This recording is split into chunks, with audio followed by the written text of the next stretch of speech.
Saudara, hari ini Pengadilan Tinggi DKI Jakarta menggelar sidang putusan banding yang diajukan anak AG kekasih Mario Dandi Satrio yang terlibat di kasus penganiayaan berat terhadap David Ozora. Selain AG, jaksa penuntut umum juga mengajukan banding atas vonis 3,5 tahun penjara yang dijatuhkan Pengadilan Negeri Jakarta Selatan. Sidang pembacaan putusan banding AG digelar terbuka dengan Hakim Tunggal Budi Hapsari.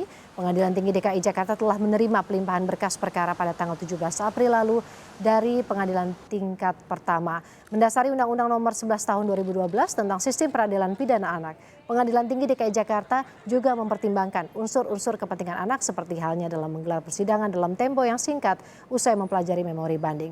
Setidaknya ada 83 halaman memori banding beserta bukti tambahan yang telah diserahkan penasihat hukum AG untuk dipelajari Hakim Ketua dalam membuat pertimbangan putusan banding.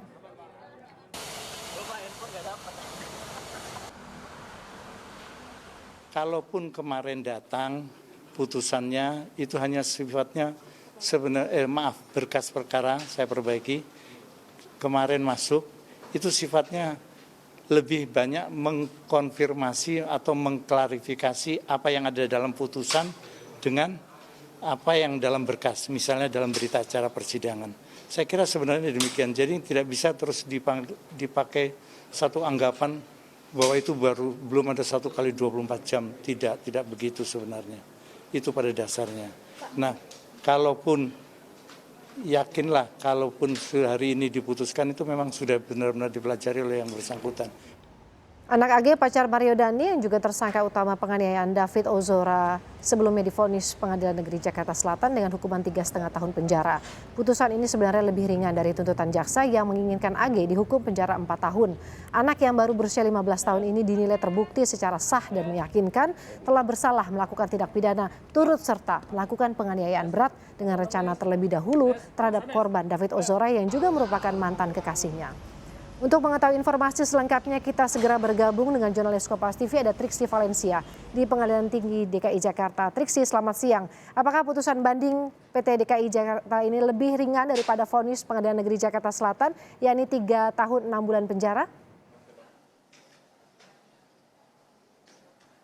Ya, selamat siang Woro dan juga saudara. Sifatnya adalah menguatkan apa yang menjadi putusan dari Pengadilan Negeri Jakarta Selatan, yakni tetap memvonis AG dengan pidana penjara 3 tahun dan 6 bulan. Itu tadi setidaknya disampaikan oleh Hakim Tunggal Pengadilan Tinggi DKI Jakarta Budi Hapsari dalam sidang putusan banding hari ini yang juga sudah melakukan pertimbangan dari sejumlah hal, baik dari memori banding yang dihadirkan atau diserahkan dari pihak jaksa penuntut umum maupun juga dari penasihat hukum, dan bahkan tadi pagi sendiri juga didatangkan atau ada juga memori banding tambahan yang kemudian dipelajari langsung oleh Hakim Tunggal Budi Hapsari. Nah, untuk terlebih jelasnya Woro dan juga saudara terkait dengan apa yang menjadi putusan dari Pengadilan Tinggi DKI Jakarta, kita dengarkan berikut putusan dari Budi Hapsari, Hakim Tunggal Pengadilan Tinggi DKI Jakarta berikut ini. Pengadilan Tinggi sependapat dengan pertimbangan Majelis Hakim tingkat pertama dalam putusannya yang pada pokoknya berpendapat bahwa anak terbukti dengan sah dan meyakinkan bersalah melakukan tindak pidana sebagaimana dakwaan dalam kepada anak maupun terhadap pidana yang dijatuhkan kepada anak. Oleh karena itu Pengadilan Tinggi mengambil alih pertimbangan Pengadilan Hakim tingkat pertama tersebut dan menjadikan pertimbangan sendiri dalam memutus perkara ini dalam tingkat banding. Mengadili, menerima permintaan banding penasihat hukum anak dan penuntut umum tersebut. 2. Menguatkan putusan Pengadilan Negeri Jakarta Selatan nomor 4/Pitsus Anak /2023/PN Jakarta Selatan tanggal 10 April 2023 yang dipohonkan banding tersebut. 3. Menetapkan masa penangkapan dan penahanan yang telah dijalani anak AGH dikurangkan seluruhnya dari pidana yang dijatuhkan. Menetapkan anak tetap berada dalam tahanan. 5. Membebankan anak melalui orang tuanya untuk membayar biaya perkara dalam kedua tingkat peradilan yang dalam tingkat banding sebesar Rp2.000. Ya, memang dalam putusan banding ini sifatnya adalah menerima banding yang diajukan dari jaksa penuntut umum maupun juga dari penasihat hukum. Karena secara syarat formal ini sudah memenuhi syarat itu tadi setidaknya disampaikan. Akan tapi memang secara substansial ini sifat putusannya adalah menguatkan apa yang menjadi putusan dari Pengadilan Negeri Jakarta Selatan yang sudah disampaikan pada 10 April lalu. Lalu kemudian kalau melihat apa yang menjadi pertimbangan dari Hakim Ketua Pengadilan Tinggi DKI Jakarta sendiri, ini mengingat dari memori banding yang diserahkan.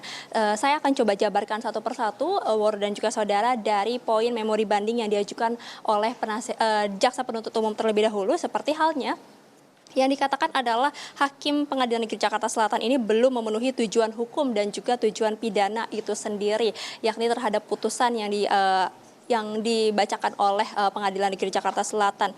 Mengingat bagaimana penjatuhan hukuman ini harus sesuai dengan atau diwujudkan yang sifatnya edukatif, preventif, dan juga represif. Ini yang dilihat oleh jaksa penuntut umum belum dipertimbangkan atau kurang cukup dipertimbangkan oleh Pengadilan Negeri Jakarta Selatan. Lalu kemudian juga dikatakan dalam memori bandingnya bahwa penjatuhan hukuman ini semata-mata bukan untuk pembalasan agar anak atau AG ini menderita lebih lama di LPKA, akan tapi sifatnya adalah untuk dapat membuat AG ini mempelajari dan juga menyadari kesalahannya agar tidak mengulangi lagi perbuatannya. Itu setidaknya poin dari memori banding jaksa penuntut umum. Sementara kalau dari penasihat hukum sendiri, memori bandingnya tadi adalah mengatakan bahwa tuntutan yang disampaikan oleh oleh jaksa penuntut umum dalam persidangan di Pengadilan Negeri Jakarta Selatan ini sifatnya memaksakan unsur pasal 355, karena secara persidangan ini secara terang benderang juga tidak terbukti adanya perencanaan penganiayaan. Itu yang kemudian dikatakan adanya kelalaian dalam fakta yang dipertimbangkan. Lalu kemudian juga tidak sesuai dan bertentangan dengan rekomendasi laporan sosial pekerja dan juga laporan ataupun juga LPKA dan juga pemeriksaan psikologi forensik ini yang dinilai dalam memori banding penasihat hukum tidak dilihat dalam putusan Pengadilan Negeri Jakarta Selatan, sehingga dari poin-poin tersebut memang Hakim Ketua mempertimbangkan bagaimana apa yang sudah dibacakan atau dimasukkan dalam memori banding tersebut ini bisa dikesampingkan karena sifatnya sudah sesuai atau sepakat dengan putusan dari Pengadilan Negeri Jakarta Selatan, termasuk juga pertimbangan dari amicus curiae yang masuk ke dalam Pengadilan Tinggi DKI Jakarta sendiri. Dan akan ada 14 hari waktu yang diberikan kepada pihak jaksa penuntut umum maupun juga kepada terdakwa atau penasihat hukumnya untuk mengambil upaya hukum. Apakah memang menerima putusan banding ini sendiri atau akan ada upaya hukum lain yang akan dilakukan. Kalau tadi apa yang disampaikan penasihat hukum dari terdakwa mengatakan bahwa dirinya akan mempelajari putusan banding tersebut lalu kemudian akan berkomunikasi dengan pihak keluarga. Tapi dari penasihat hukum akan menyarankan untuk mengajukan kasasi jika memang hasil putusan dari banding ini sendiri tidak sesuai dengan apa yang diharapkan dalam memori banding yang sudah diserahkan. Woro. Triksi Valencia dari Pengadilan Tinggi DKI Jakarta, terima kasih atas laporan Anda dan selamat bertugas kembali.